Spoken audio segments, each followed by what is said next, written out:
the Stafford Voice.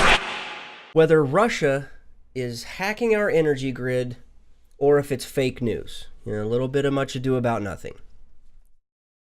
Well, let me kind of go through what I saw over the weekend. So, follow me on this.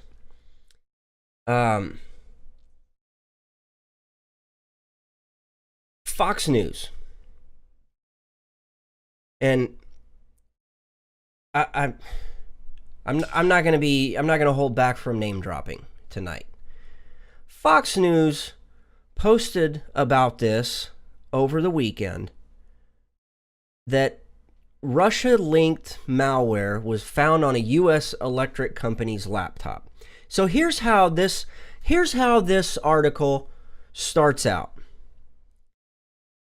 Malware code linked to Russian hackers and found on a Vermont electric utilities computer is further evidence of predatory steps taken by that country against the U.S., a Vermont Democratic congressman said Saturday. The Burlington Electric Department confirmed Friday it had found on one of its laptops the malware code used in Grizzly Steep.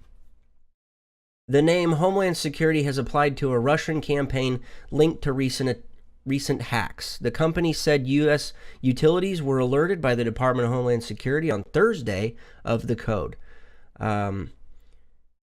Quote, this attack shows how rampant Russian hacking is. It's systemic, relentless, predatory, Representative Peter Welch said in a statement. Quote, they will hack everywhere, even Vermont, in pursuit of opportunities to disrupt our country.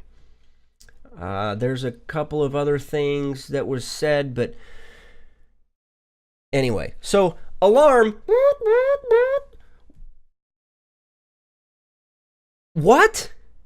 Russia has hacked our energy grid, our electric companies? You got to be kidding me. Well, no, not really, okay? Maybe it's foe instead of fox, but... So I looked at this a little deeper, and I got to find, here it is. Okay, over at westernjournalism.com, they posted about this very topic, because as we all know, faux news has been in the news for a little while, at least since the end of the election. Everybody's been talking about fake news and faux news and this and that. Anyway, and my eyes always get drawn to stuff that has to do with Russia. For some reason, somewhere in the back of my brain, it is completely and utterly obsessed with Russia and the amount of propaganda and crap that they try and pull. So over at Western Journalism, I noticed that they posted about this as well. But they said that there's just one problem. Let's see, in the second paragraph here, it says, in the initial version of the story, the Washington Post headlined its report, quote, Russian hackers penetrated U.S. secure electricity grid through a utility in Vermont, officials say. And then it goes on to say in this article, the computer was not connected to the power grid, the company said. They also, the Public Service Commissioner in Vermont, Christopher Riccia, told the Burlington Free Press, the grid is not in danger. And then Western Journalism, just a couple of paragraphs later, touched on the fact that the Washington Post changed its headline to read this. Russian operation hacked a Vermont utility showing risk to U.S. electrical grid security, officials say. Okay. So what is really happening? If you're following along in the chat over on the YouTubes, Jessica pointed out something that was very important. The laptop wasn't connected to anything, aside from the fact that almost every single electronic device out there has malware on it, okay?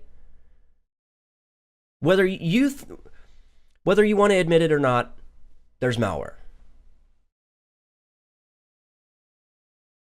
Let's see. Army John says he saw the forensic report. The Russian hack to the power grid was nothing more than common spyware, keylogger, etc., found on the employee's laptop. Okay, look, we get this. This laptop wasn't plugged in at all. So let's take a look real quick at what Washington Post originally posted about. They said, this is the second paragraph in the article. While the Russians did not actively use the code to disrupt operations, according to officials who spoke on the condition of anonymity to discuss a security matter, the discovery underscores the vulnerabilities of the nation's electrical grid, and it raises fears in the U.S. government that Russian government hackers are actively trying to penetrate the grid to carry out potential attacks. Then they go on to say that Burlington Electric said in a statement that the company detected a malware code used in the Grizzly Steep operation in a laptop that was not connected to the organization's grid systems. Yeah, we got it. It wasn't connected. So, much ado about nothing, or what? This never was. Okay, I'm going to echo what Jessica just said. The electrical grid was never in danger. Okay? It wasn't. If anything, it only highlights one thing. And we're going to talk about this here in just a minute, so stay with me. Okay?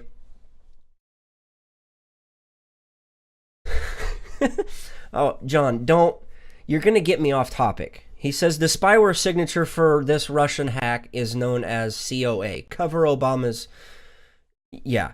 That sounds like a paper trying to get readers. It is. This is why mainstream media is failing at an alarming rate. Because they have to put out crap. And shame on Fox News for jumping on the bandwagon. Shame on them.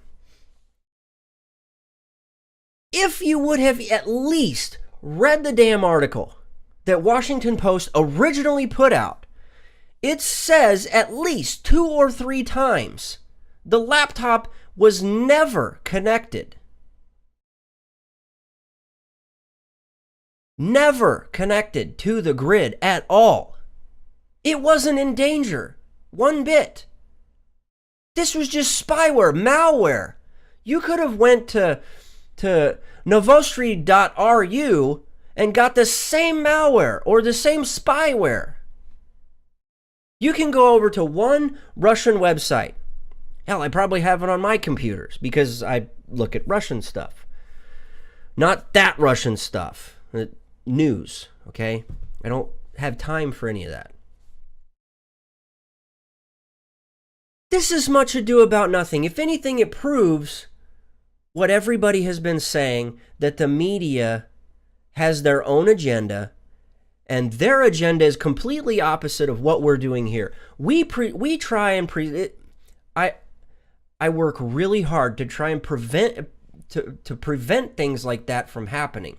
And if I do get a fact wrong, then please call me out on it and I will correct myself. But this crap is ridiculous. These people are supposedly trusted news organizations like Fox News and Washington Post. Now you know why people call it Washington Compost or faux news.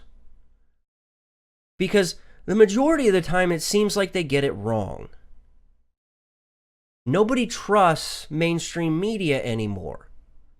And I'm going to go into this a little later this week for my Thursday thought. I got so many things just tying themselves back to each other. Let's see. Jessica says that she surfs Iran, North Korea, and Russian sites. So she scans her PC daily. It's great information to have, or to at least do, at least at minimum once a week. If you're out there perusing those types of sites. Army John says it's a distraction. The news story has done its job. Keep people talking about anything else other than Obama's failures. Obama is going to do enough about that when he gives his exit speech. The mainstream media, Jessica says, the mainstream media is the make-believe media. They make up the news and make you believe it. It's true.